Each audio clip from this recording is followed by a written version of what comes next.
Hey, everybody. Welcome to the Daily Check-In. I'm Ned Bellavance, Ned1313 on Twitter, and this is a daily live stream that I do at 11:30 a.m. Eastern Time every weekday. So if you weren't quite sure when I was doing it, that's when I'm doing it, 11:30 a.m. every every weekday, at least as far as I can look into the future. Hopefully, I'll be able to keep this up on a daily basis. This is episode number 13, apparently. So I've been doing this consistently for a little while. That's exciting. And today's topic is, what do I learn next? What's the next thing that I should tackle? Before we get into that, a few housekeeping items.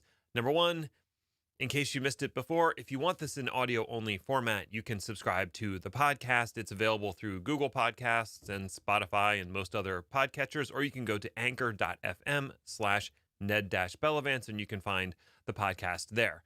Second, my Terraform book is published. The book that I wrote about studying for the Terraform certification is up and available on LeanPub. You can go to leanpub/terraform-certified and you can find it there. You know, it's $15 minimum, $20 suggested, and if you want to pay me $1 million for the book, that'd be great. I wouldn't complain about that, though it seems kind of unlikely. I don't think they could process that payment anyway.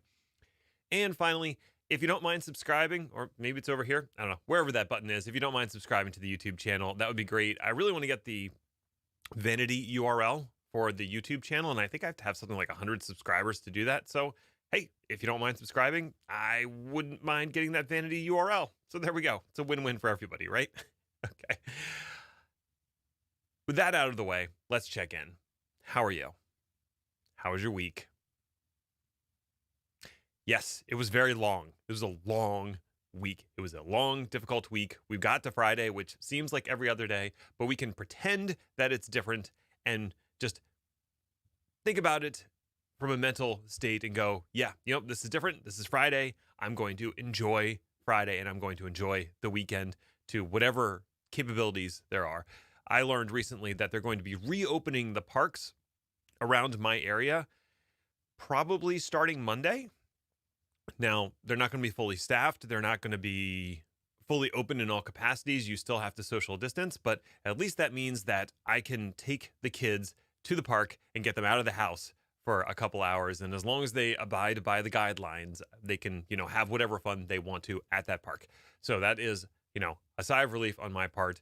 I know that it's going to be a while till the restrictions actually start loosening in terms of things like going to a restaurant, but we're getting one small, tiny step closer to normal, and I will take whatever I can get. Now, today's topic is, what should I learn next? And the reason that I thought about doing this topic is because in the last day, I was asked by 3 different people about learning something. One was asking me, is it worthwhile for me to learn Linux? I'm, X number of years old. I'm in an administrative position now. I want to do more cloud stuff. Should I start studying up on Linux? And I was like, yeah, you should probably do that. Among other things, that's not the only thing that you should be learning about, especially if you really want to advance your career. Someone else was asking, I'm an on-premises data center person, and I'm thinking about looking into the cloud. I want to learn one of the public clouds. Which one should I start with? AWS, Azure, something else? So that was on Twitter, and there were a lot of good conversation there around what they should start with. So that's 2 examples. The third example was more about learning some live streaming stuff, which I'm still learning myself. So I didn't have a whole lot of advice to give there, but it did kind of trigger something in my brain about the question that they're all asking is, what should I learn next? What should I focus my efforts on? And I do want to say, first of all, if you're not learning anything new right now, that's okay. Like, this is not the time that everybody is able to buckle down. Some of us are very lucky, and we have a situation where we actually have a lot of downtime now. And so learning something is a way to stay engaged and stay sane. For others of us, we're just kind of treading water right now, trying to teach our kids and do our regular day's work and have some decompression time. So if you're not ready to learn right now, that's okay. When you're in that spot, when you're ready to learn, what should you learn? So I would start with the question of, are you currently employed? If you are currently employed, then one strategy for what to learn next is to look at what drives value within your organization and pursue a line of learning that aligns with what your organization does and how they make money. So, if your organization is heavily reliant on, say, Microsoft products, then you might want to learn more about Microsoft products.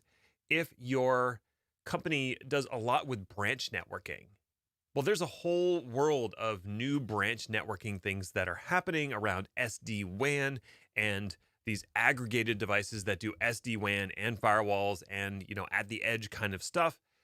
That might make sense. So look at what's going on in your company. That's a good avenue to figure out what to learn next. Now, if you're not employed, if you're currently unemployed, whether it's from a layoff or you're just taking, a month to yourself or whatever the condition might be, I would look at the job market. What are people hiring for? And what are you interested in pursuing? And I do want to stress the second one there. What are you interested in doing?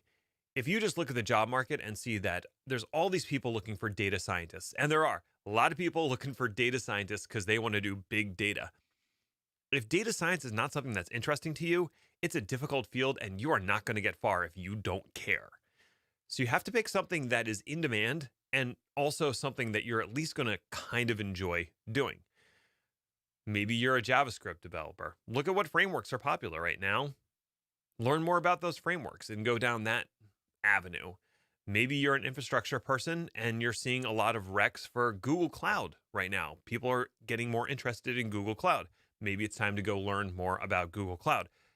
So I really would just look at what people are looking for, especially entry-level positions where you are sort of learning on the job. That might be your next thing to learn if you're not currently employed. The next one would be, are you looking to advance your career? You're currently employed, you're looking to move up the rung at your current job, or you're looking to make a move to a different job.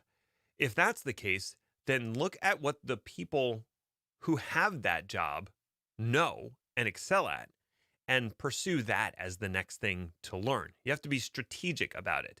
And what I'm going to say is that it's not necessarily going to be a technical skill you're learning.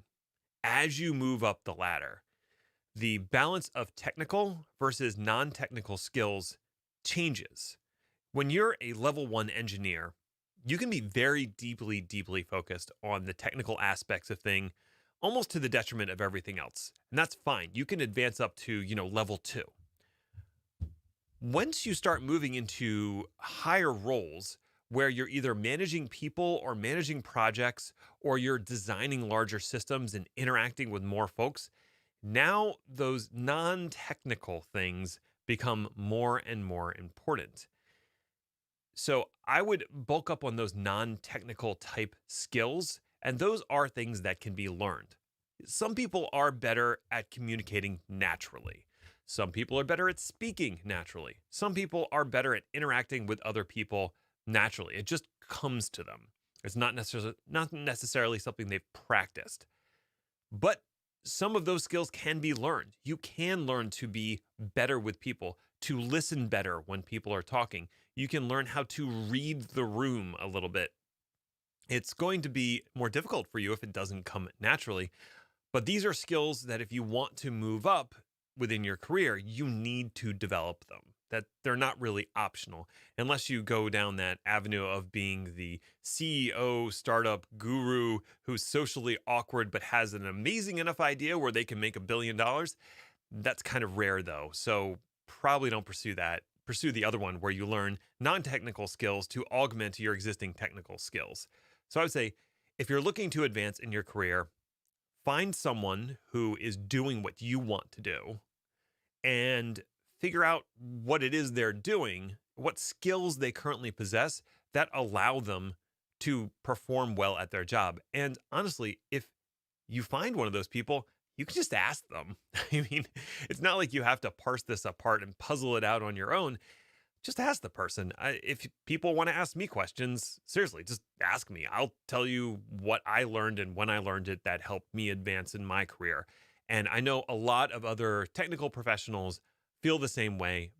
They don't view it as you being competition. They want to help other people accelerate their career in the same way that someone helped them. There is sort of a mentorship kind of relationship there when it comes to a lot of technical roles and jobs. That's not to say the technical skills are unimportant, but you do need those non-technical skills. Another thing is if you don't want to move up, you could also look into moving to adjacent fields. So I know a lot of people started maybe with a networking background and moved into virtualization, or vice versa. Some people started in storage and then moved into the world of databases because databases and storage are often very linked together. So you can also look at adjacent fields that you find interesting and learn that as your next thing. So there's a lot of options here.